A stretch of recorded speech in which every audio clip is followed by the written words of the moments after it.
आत्मकथा एपिसोड 25 मेरी परेशानी के शीर्षक के अंतर्गत महात्मा गांधी अपने वकील की जिंदगी के बारे में कुछ खुलासा करते हुए कहते हैं कि बारिस्टर कहलाना आसान मालूम हुआ पर बारिस्टरी करना मुश्किल लगा।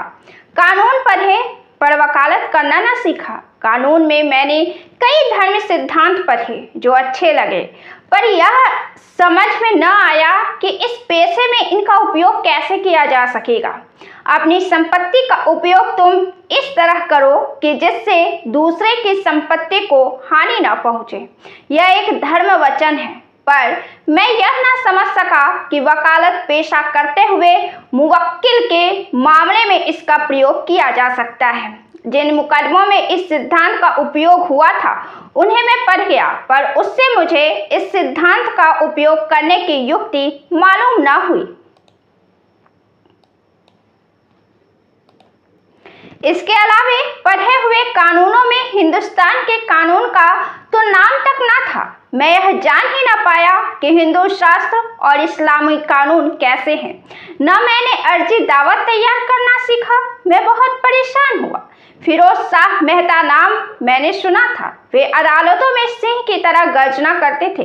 विलायत में उन्होंने यह कला कैसे सीखी होगी? उनके जितनी होशियारी तो इस जीवन में आ ही नहीं सकती, पर एक वकील के नाते आजीविका प्राप्त करने की शक्ति पाने के विषय में भी मेरे मन में बड़ी शंका उत्पन्न हो गई। यह उलझन उसी समय से चल रही थी जब मैं कानून का अध्ययन करने में लगा था। मैंने अपनी कठिनाई एक दो मित्रों के सामने रखी। उन्होंने समझाया कि मैं दादा भाई नौरोजी की सलाह लूं। यह तो मैं पहले ही लिख चुका हूं कि दादा भाई के नाम एक पत्र मेरे पास था। उस पत्र का उपयोग मैंने देर में किया। ऐसे महान पुरुष से मिलने जाने का मुझे क्या अधिकार था? कहीं उनका भाषण होता तो मैं सुनने जाता और एक कोने में बैठकर आंख और कान को तृप्त करके लौट आता। विद्यार्थियों से संपर्क रखने के लिए उन्होंने एक मंडल की भी स्थापना की थी। मैं उसमें जाता रहता था। विद्यार्थियों के प्रति दादा भाई की चिंता देखकर और उनके प्रति विद्यार्थियों का आदर देखकर मुझे आनंद होता था। आखिर मैंने उन्हें अपने पास का सिफारिशी पत्र देने की हिम्मत की। मैं उनसे मिला। उन्होंने मुझसे कहा था, तुम मुझसे मिलना चाहो और कोई सलाह लेना चाहो तो जरूर मिलना, पर मैंने उन्हें कभी कोई कष्ट नहीं दिया।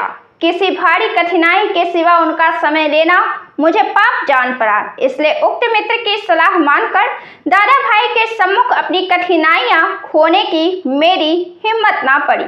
उन्हीं मित्र ने या किसी और ने मुझे सुझाया कि मैं मिस्टर फ्रेडरिक पिंकट से मिलूं। पिंकट कंजर्वेटिव दल के थे, पर हिंदुस्तानियों के प्रति उनका प्रेम निर्मल और निस्वार्थ था। कई विद्यार्थी उनसे सलाह लेते थे। अथवा उन्हें पत्र लिखकर मैंने मिलने का समय मांगा। उन्होंने समय दिया। मैं उनसे मिला। इस मुलाकात को मैं कभी भूल नहीं सका। वे मुझसे मित्र की तरह मिले। मेरी निराशा को तो उन्होंने हंसकर ही उड़ा दिया। क्या तुम यह मानते हो कि सबके लिए फिरोज शाह मेहता बनना जरूरी है? फिरोज शाह मेहता या बदरुद्दीन तैयब जी तो एक दो ही होते हैं। तुम निश्चय समझो कि साधारण वकील बनने के लिए बहुत अधिक होशियारी की जरूरत नहीं होती। साधारण प्रामाणिकता और लगन से मनुष्य वकालत का पेशा आराम से चला सकता है। सब मुकदमे उलझनों वाले नहीं होते। अच्छा, यह तो बताओ कि तुम्हारा साधारण वचन क्या है? जब मैंने अपनी पढ़ी हुई पुस्तक की बात की तो मैंने देखा कि वे थोड़े निराश हुए, पर वह निराशा क्षणिक थी। तुरंत ही उनके चेहरे पर हंसी छा गई और बोले, अब मैं तुम्हारी मुश्किल को समझ गया हूँ। साधारण विषयों की तुम्हारी पढ़ाई बहुत कम है। तुम्हें दुनिया का ज्ञान नहीं है। इसके बिना वकील का काम नहीं चल सकता। तुमने तो हिंदुस्तान का इतिहास भी नहीं पढ़ा है। वकील को मनुष्य स्वभाव का ज्ञान होना चाहिए। उसे चेहरा देखकर मनुष्य को परखना आना चाहिए। साथ ही हर एक हिंदुस्तानी को हिंदुस्तान के इतिहास का भी ज्ञान होना चाहिए। वकालत के साथ इसका कोई संबंध नहीं है, पर तुम्हें इसकी जानकारी होनी चाहिए।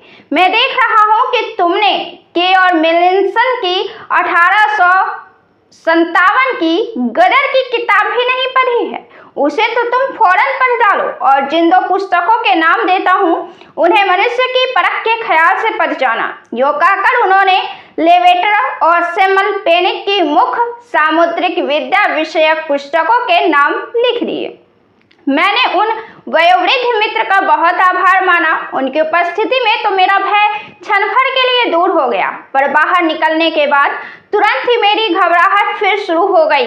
चेहरा देखकर आदमी को परखने की बात को रटता हुआ और उन 2 पुस्तकों का विचार करता हुआ मैं घर पहुंचा। दूसरे दिन लेवेटर की पुस्तक खरीदी। सैमुअल पेनिक की पुस्तक उस दुकान पर नहीं मिली। लेवेटर की पुस्तक पढ़ी, पर वह तो स्नेल से भी अधिक कठिन जान पड़ा। रस भी नहीं के बराबर ही मिला। शेक्सपियर के चेहरे का अध्ययन किया, पर लंदन की सड़कों पर चलने वाले शेक्सपियरों को पहचानने की शक्ति तो मिली ही नहीं। लेवेटर की पुस्तक से मुझे कोई ज्ञान नहीं मिला। मिस्टर पिंकट की सलाह का सीधा लाभ मुझे कम ही मिला, पर उनके स्नेह का बड़ा लाभ मिला। उनके हंसमुख और उदार चेहरे की याद बनी रही। मैंने उनके इन वचनों पर श्रद्धा रखी कि वकालत करने के लिए फिरोज शाह मेहता की होशियारी और याददाश्त वगैरह की जरूरत नहीं है। प्रामाणिकता और लगन से काम चल सकेगा। इन 2 गुणों की पूंजी तो मेरे पास काफी मात्रा में थी, इसलिए दिल में कुछ आशा जगी। के और मेनेसन की पुस्तक मैं विलायत में पढ़ नहीं पाया, पर मौका मिलते ही उसे पढ़ डालने का निश्चय कर लिया था। यह इच्छा दक्षिण अफ्रीका में पूरी हुई। इस प्रकार निराशा में तनिक सी आशा का पुट लेकर मैं कांपते पैरों आसाम जहाज से बंबई के बंदरगाह पर उतरा। उस समय बंदरगाह में समुद्र क्षुब्ध था, इस कारण लॉन्च में बैठकर किनारे पर आना पड़ा।